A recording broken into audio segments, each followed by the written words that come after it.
जय श्री महाकाल। आप सबका बहुत स्वागत है। आज मैं आपको बताऊंगा कि भूमि के अंदर जमीन में शल्य और धातु को कैसे खोजा जाता है। कई बार आपने देखा होगा कि किसी जातक की भूमि के अंदर या किसी के घर के अंदर जमीन के अंदर सोना, चांदी, हड्डी आदि चीजें दबी होती हैं। जी हाँ, आज उसी विषय में मैं बताऊंगा कि किस जगह पर अस्थियां होने की संभावनाएं होती हैं, हड्डियां होने की संभावनाएं होती हैं और किस जगह पर स्वर्ण, रजत, सोना, चांदी आदि जमीन के अंदर मिलने की संभावनाएं होती हैं। इसी विषय पर हम बात करेंगे। आप मेरे चैनल पर हैं और वीडियो को देख रहे हैं तो चैनल को सब्सक्राइब जरूर कर दीजिए, क्योंकि मैं ऐसे ही ज्ञानवर्धक वीडियो और जो आपके लिए उपयोगी हो हमेशा अपने चैनल पर लेकर आता रहता हूं। चलिए बिना विलंब किए हम प्रारंभ करते हैं। जैसा कि आप बोर्ड पर एक 9 खंड का चक्र देख रहे हैं और यह चक्र ही है जो आपको बताएगा कि आपकी भूमि में किस जगह पर सोना, चांदी आदि छुपा हुआ है या किस जगह पर हड्डियां हैं, अस्थियां छुपी हुई हैं। इन सभी विषयों पर हम बात करेंगे। मैं आपको विस्तार से समझाऊंगा। यह जो चक्र है शल्य धातु शोधन चक्र इसे कहा जाता है। तो इसमें आप देख रहे हैं सा वर्ग लिखा हुआ है, आ वर्ग है, का वर्ग है, या वर्ग है, हा, पा और या वर्ग आदि लिखे हुए हैं। चा वर्ग है, पा वर्ग है, ता वर्ग है और टा वर्ग है। अब इसका प्रयोग हमें कैसे करना है और इससे किस प्रकार से हम जो है अपनी जमीन के अंदर दबे हुए धातु को या शल्य को देख सकते हैं। तो इसके लिए बहुत आसान तरीका है। सबसे पहले जैसा आप साइड में यहाँ पर देख रहे हैं, यहाँ पर फूल का नाम लिखा है, फल का नाम लिखा है और देवता का नाम लिखा है। सबसे पहले आपको किसी भी बच्चे को या किसी कन्या के मुख से यदि आप सुबह के समय प्रश्न कर रहे हैं तो आपको किसी फूल का नाम लेना है और संध्या के समय, शाम के समय अगर आप प्रश्न कर रहे हैं तो आपको किसी फल का नाम बुलवाना है और यदि आप रात्रि के समय प्रश्न कर रहे हैं तो किसी देवी या देवता का नाम जो है आपको छोटे बालक से बुलवाना है। अब वह जिस तरह के नाम बोलेगा उसका जो पहला अक्षर है वो इसमें जिस किसी भी वर्ग में आएगा, घर की उसी दिशा में हमें सोना, चांदी या हड्डी के का और समझना चाहिए कि घर के इसी दिशा में सोना, चांदी या हड्डी है। उदाहरण के लिए मान लीजिए यह आपके घर की लंबाई और चौड़ाई है। इसमें यह है पूर्व दिशा, यह पश्चिम दिशा, ये उत्तर दिशा और ये है दक्षिण दिशा। तो आपको ये करना है कि अपने घर की लंबाई गुणित चौड़ाई, अपने घर की लंबाई और चौड़ाई को लेना है। लंबाई और चौड़ाई को लेने के बाद उस लंबाई और चौड़ाई को 9 भागों में बांट दीजिए। इसे आप 9 भागों में विभक्त कर दीजिए और जब 9 भागों में आप उसे बांट देंगे तो एक भाग होगा ईशान, एक होगा पूर्व, एक होगा आग्नेय, एक होगा उत्तर, एक होगा ब्रह्म, एक होगा दक्षिण, एक होगा वायव्य, एक होगा पश्चिम और एक होगा नैऋत्य। इस तरह से ये 9 दिशाएं आपके पास निकलकर आ जाएंगी। जब आप अपने घर की लंबाई और चौड़ाई को 9 बराबर भागों में बांट लेंगे, मान लीजिए कि मकान की लंबाई 30 फीट है, चौड़ी है और 30 फीट लंबी है, तो 30 फीट चौड़ी और 30 फीट लंबी में जो एक हिस्सा आएगा वह 10 फीट का आएगा। 10, 20, 30, 10, 20, 30। तो जो एक हिस्सा आएगा वो 10 फीट का आएगा। तो इस 10 फीट के एक हिस्से में आपको जैसे जो भी लंबाई और चौड़ाई है उसे के 9 भाग करने से जितने फीट का एक हिस्सा बनेगा वह जो है आपका एक दिशा का नेतृत्व करेगा। अब हम बात करते हैं, यदि हम किसी कन्या से प्रातःकाल प्रश्न पूछते हैं और उससे कहते हैं कि एक फूल का नाम बताओ, और उसने हमें एक फूल का नाम बताया और कहा कमल, तो अब हमें इस चक्र में देखना है कि कमल किस वर्ग के अंदर आता है। तो कमल आएगा जो है का वर्ग के अंदर, और का वर्ग किस दिशा का सूचक है, वो है आग्नेय दिशा का, क्योंकि का वर्ग में जो है का खा गा घा इंगा, यदि का वर्ग बोलता है और का वर्ग के जो भी वर्ग हैं कौन से हैं, का खा गा घा इंगा, तो इनमें से यदि कोई भी किसी भी फूल का नाम अक्षर यदि का वर्ग से होगा तो उसे हम आग्नेय कोण के हिस्से में रखेंगे।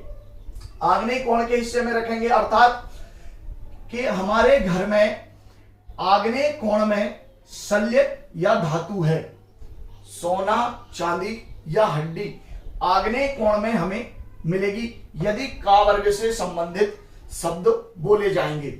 यदि आ वर्ग से संबंधित स्वर बोले गए कौन से होते हैं, आ ई उ ए ओ, जो आ वर्ग के जो शब्द होते हैं, जो अक्षर होते हैं, वह पूर्व दिशा को इंगित करते हैं, और सा वर्ग जो तीनों श श और सा हैं, वह तीनों जो है ईशान दिशा का नेतृत्व करते हैं।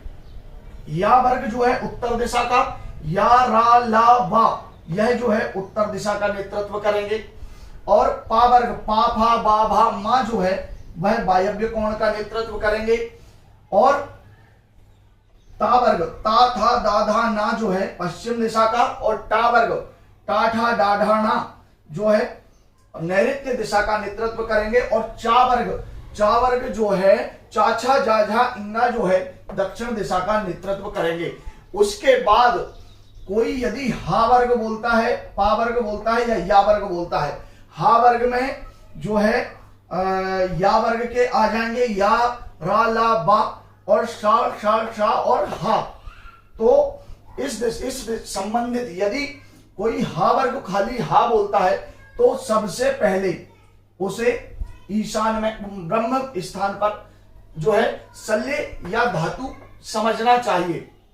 उसके साथ साथ उत्तर में या ईशान में भी शल्य और धातु होने की संभावनाएं होती हैं। यदि कोई पा वर्ग बोले तो ब्रह्म स्थान के साथ वायु के कोण में भी शल्य और धातु होने की संभावना है। यदि कोई या बोले या वारा ला, तो उस स्थिति में जो है ब्रह्म स्थान और उत्तर दिशा में ब्रह्म से लेकर उत्तर दिशा तक शल्य या धातु हो सकती है, जैसे सोना चांदी तांबा, और उसके बाद हड्डियां आदि जो है इन दिशाओं में हो सकती हैं।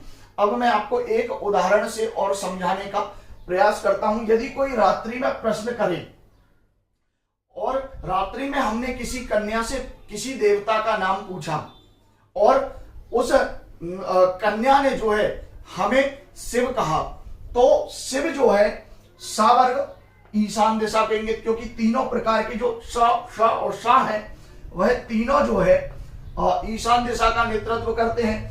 तो यदि वह बोलता है सा, तो ईशान दिशा का हमारा जितना भी हिस्सा रहेगा, ईशान कोण का जितना भी हिस्सा रहेगा, उस स्थान पर जो है सोना चांदी तांबा या हड्डी जो है ईशान कोण में रहेगी। उदाहरण के लिए मैंने आपको बताया था 30 फीट का एरिया है, तो 10 वाई पूर्व और उत्तर का जो ईशान कोण है इसके 10 फीट के हिस्से में कहीं ना कहीं भूमि में सोना चांदी है या हड्डियां हैं, अस्थियां हैं। अब ईशान के किस कोण में वह स्थित हैं, उसके लिए भी हमें पुनः यही चक्र फिर से इस्तेमाल करना पड़ेगा। लेकिन हमारा जो ईशान 10 फीट का था, तो उस 10 फीट के हम जो है 9 भाग करेंगे। 10 फीट के जो है हम 9 भाग कर लेंगे, तो एक भाग कितने का आएगा, 1.1 कुछ का जो है एक हिस्सा रहेगा, अर्थात एक फीट का हिस्सा या उससे थोड़ा सा ज्यादा हमें यहां मिलेगा। अब उसमें भी हम फिर प्रश्न पूछेंगे, तो प्रश्न पूछने के बाद उसमें जो हिस्सा रहेगा 1 फीट का एरिया, उस 1 फीट के हिस्से में जो है स्वर्ण रजत सोना या चांदी से संबंधित धातु जो है उस हिस्से में देखने को मिलेगी या उस हिस्से में है। अब जमीन के कितने अंदर वह है इस विषय में हम समझते हैं। यदि सा वर्ग है तो वह 1 से 7 फीट के नीचे रहेगी। यदि वह आ वर्ग है तो 1 से 10 फीट के नीचे, और यदि का वर्ग है तो 2 से 8 फीट के नीचे है।